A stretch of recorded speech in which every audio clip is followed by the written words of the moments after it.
Chào anh em nhá. Hôm nay là bắt đầu test máy khoan pin anh em nhá, của Dewat 3 chức năng anh em nhá, 796. Đầu tiên là em sẽ khoét gỗ anh em nhá. Anh em mà khoét gỗ thì để chế độ này cho em nhá. Em hướng dẫn anh em từng chức năng của máy một. Đầu tiên mình khoét gỗ anh em nhá. Ưu tiên chóng vào đây. Rồi mình khoét anh em nhá. Thì giới thiệu luôn anh em này. Đây là gỗ lim anh em nhá. Một tấm gỗ lim. Rồi bây giờ em khoét anh em xem nhá.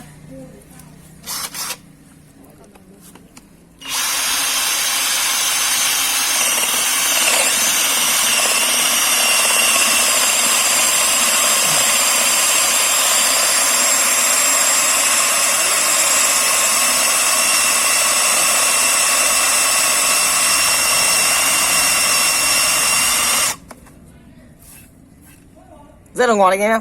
Anh em nhá, mà tâm là cực chuẩn luôn, cực tròn.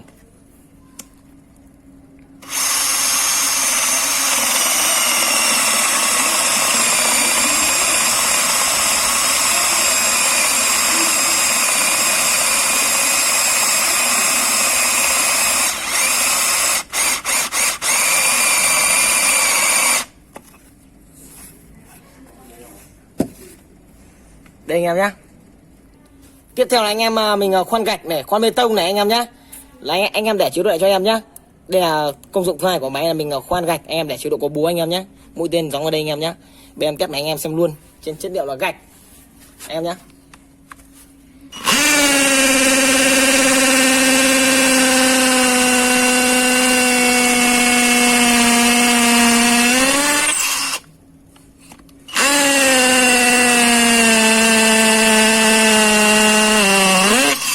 Thùng gạch anh em nhá.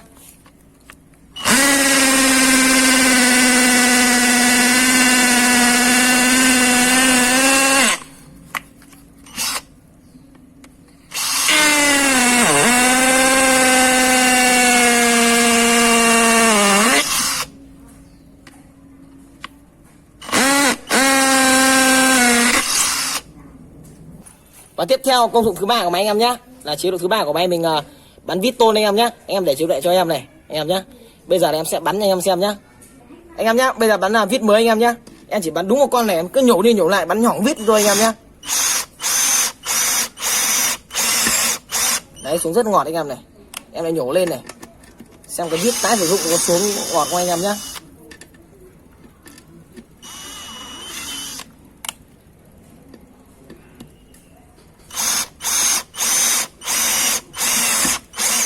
Lần hai này anh em nhá. Em nhổ tiếp này. Máy cực kỳ là trâu anh em nhá.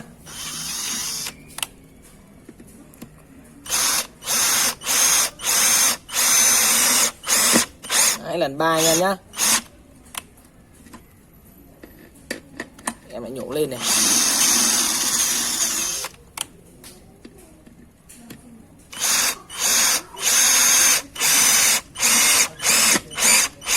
Rất là khỏe anh em nhé. Thì vừa rồi em có test qua cho anh em nhé. Em khoét gỗ này anh em nhé. Gỗ này thì quét tâm là cực chuẩn anh em nhé. Tròn này. Đấy. Rất là nhanh. Em nhìn gạch thì đục thủng có gạch anh em nhé. Với phát thứ ba đục thì em đục phải vào cái lỗ này anh em nhé. Đấy. Đây anh nhìn thủng gạch này nhé. Cái bắn vít thì nói chung là cực kỳ trâu anh em nhé.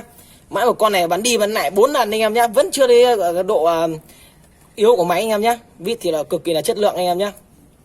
Thì hôm nay em xin giới thiệu tới anh em là dòng sản phẩm là máy khoan pin Dewat DCD 796 3 chức năng anh em nhé. Đây máy đây anh em. Máy là sử dụng công nghệ lớn anh em nhé, là công nghệ có chổi than và là động cơ là 775S anh em nhé. Thì em xin báo giá luôn này.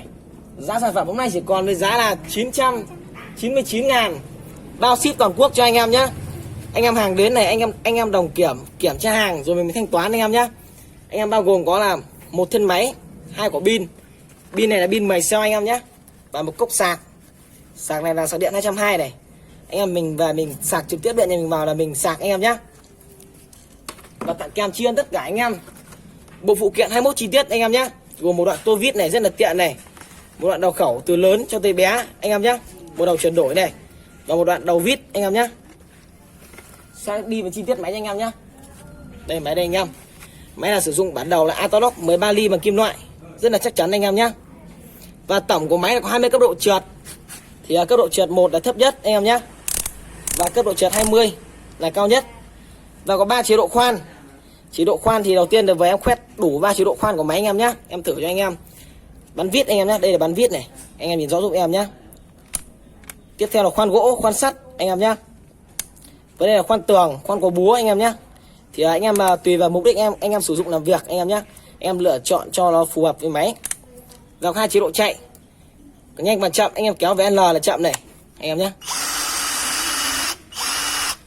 Mình đẩy lên H này là nhanh này anh em nhé. Và máy có đảo chiều, có đầu tốc em đảo chiều nhá. Em đầu tốc này.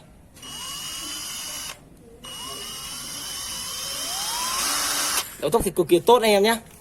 Và dưới thân máy sẽ được trang bị bộ đèn led chiếu sáng cho anh em mình làm việc anh em nhé. Rất là sáng. Và sang đến phần thông số của máy anh em nhé. Mã của máy là DCD796. Sử dụng là pin lithium ion này. Và là máy có vòng tua là từ 0 đến 2.700 vòng trên phút. Dung lượng của pin là 5.000 Ah. Và là sản xuất nhập khẩu tại Malaysia anh em nhé. Thì quả pin là một quả pin 10 cell. Mà giải thích cho anh em luôn này. Pin 10 cell tức nghĩa là gì, là trong một quả pin to này sẽ có 10 quả pin nhỏ anh em nhé. Máy là rất là khỏe. Thì đây trang bị cho anh em một dây đeo để mình đeo vào cổ tay, để khi anh em làm việc trên cao là tránh tình trạng bị rơi máy anh em nhé. Anh em đeo vào cổ tay cho em. Anh em nào có đặt hàng hoặc là cần hỗ trợ tư vấn cứ gọi điện trực tiếp theo 2 số điện thoại hiển thị trên màn hình anh em nhé, là 0378 084 982 hoặc 0399 604 995 anh em nhé. Em cứ gọi điện trực tiếp vào 2 số này hoặc là kết bạn Zalo anh em nhé. Em xin báo giá này lại này, giá là chỉ còn 999.000, miễn phí vận chuyển toàn quốc cho anh em. Anh em sẽ bao gồm có một thân máy, 2 quả pin 10 cell, một sạc điện 220 anh em nhé, một thùng đựng, chiên tất cả anh em bộ phụ kiện 21 chi tiết anh em nhé. Và em xin chào và hẹn lại tất cả anh em ở những video tiếp theo.